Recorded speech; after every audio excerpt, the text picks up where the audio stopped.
ان حضرت صلی اللہ علیہ وآلہ وسلم پر وحی کا ابتدائی دور اچھے سچے پاکیزہ خوابوں سے شروع ہوا۔ آپ خواب میں جو کچھ دیکھتے وہ صبح کی روشنی کی طرح صحیح اور سچا ثابت ہوتا۔ پھر من جانب قدرت آپ تنہائی پسند ہو گئے اور آپ صلی اللہ علیہ وآلہ وسلم نے غار حرا میں خلوت نشینی اختیار فرمائی اور کئی دن اور رات وہاں مسلسل عبادت اور یاد الہی و ذکر و فکر میں مشغول رہتے۔ جب تک گھر آنے کو دل نہ چاہتا توشہ ہمراہ لیے ہوئے وہاں رہتے۔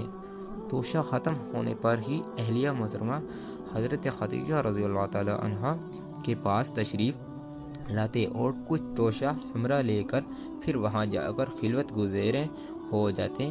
یہی طریقہ جاری رہا یہاں تک کہ آپ پر حق منکشف ہو گیا اور آپ غار حرا میں قیام پذیر تھے کہ اچانک حضرت جبرائیل علیہ السلام آپ کے پاس حاضر ہوئے اور کہنے لگے کہ اے محمد پڑھو۔ آپ فرماتے ہیں کہ میں نے کہا کہ میں پڑھنا نہیں جانتا۔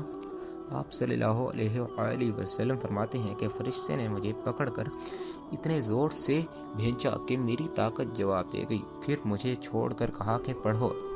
میں نے پھر وہی جواب دیا کہ میں پڑھا ہوا نہیں ہوں۔ اس فرشتے نے مجھ کو نہایت ہی زور سے بھینچا کہ مجھ کو سخت تکلیف محسوس ہوئی، پھر اس نے کہا کہ پڑھ۔ میں نے کہا کہ میں پڑھا ہوا نہیں ہوں۔ فرشتے نے تیسری بار مجھ کو پکڑا اور تیسری مرتبہ پھر مجھ کو بھینچا، پھر مجھے چھوڑ دیا اور کہنے لگا کہ پڑھو اپنے رب کے نام کی مدد سے جس نے پیدا کیا اور انسان کو خون کی پھٹکی سے بنایا۔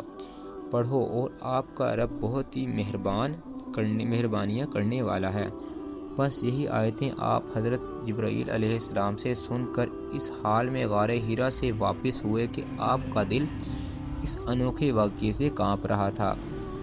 آپ حضرت خدیجہ رضی اللہ تعالی عنہا کے ہاں تشریف لائے اور فرمایا کہ مجھے کمبل اوڑھا دو، مجھے کمبل اوڑھا دو۔ لوگوں نے آپ کو کمبل اوڑھا دیا۔ جب آپ کا ڈر جاتا رہا تو آپ نے اپنے زوجہ محترمہ حضرت خدیجہ رضی اللہ تعالی عنہا کو تفصیل کے ساتھ یہ واقعہ سنایا اور فرمانے لگے کہ مجھ کو اب اپنی جان کا خوف ہو گیا ہے۔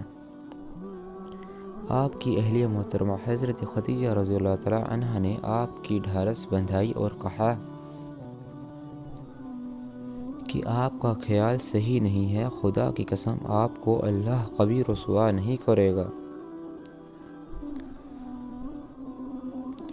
آپ تو اخلاق فاضلہ کے مالک ہیں، آپ تو کنبہ پرور ہیں، بے قصوں کا بوجھ اپنے سر پر رکھ لیتے ہیں، مفلسوں کے لیے آپ کماتے ہیں، مہمان نوازی میں آپ بے مثال ہیں اور مشکل وقت میں آپ امر حق کے ساتھ دیتے ہیں۔ ایسے اوصاف حسنہ والا انسان یوں وقت ذلت خوری کی موت نہیں پا سکتا۔ پھر مزید تسلی کے لیے حضرت خدیجہ رضی اللہ تعالی عنہا آپ صلی اللہ علیہ وآلہ وسلم کو ورقہ بن نوفل کے پاس لے گئیں جو ان کے چچا زاد بھائی تھے اور زمانہ جاہلیت میں نصرانی مذہب اختیار کر چکے تھے اور عبرانی زبان کے کاتب تھے۔ چنانچہ انجیل کو بھی حسب منشاء خداوندی عبرانی زبان میں لکھا کرتے تھے۔ انجیل سریانی زبان میں نازل ہوئی تھی، پھر اس کا ترجمہ عبرانی زبان میں ہوا۔ ورقہ اس کو لکھتے تھے، وہ بہت بوڑھے ہو گئے تھے، یہاں تک کہ ان کی بینائی بھی رخصت ہو چکی تھی۔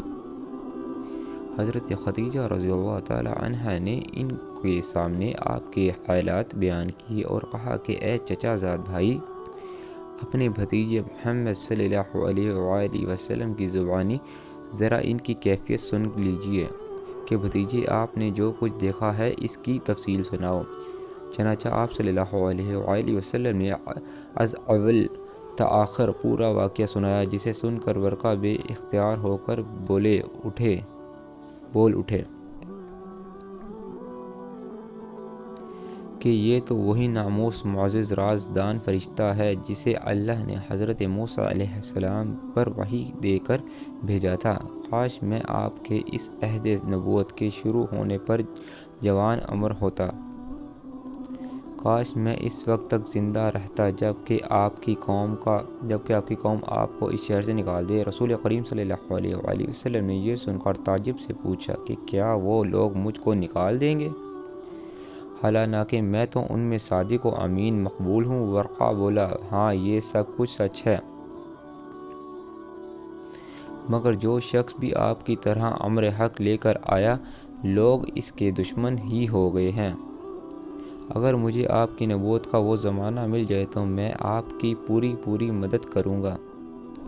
مگر ورقہ کچھ دنوں کے بعد انتقال کر گئے۔ پھر کچھ عرصے تک وحی کا آمد موقوف رہی۔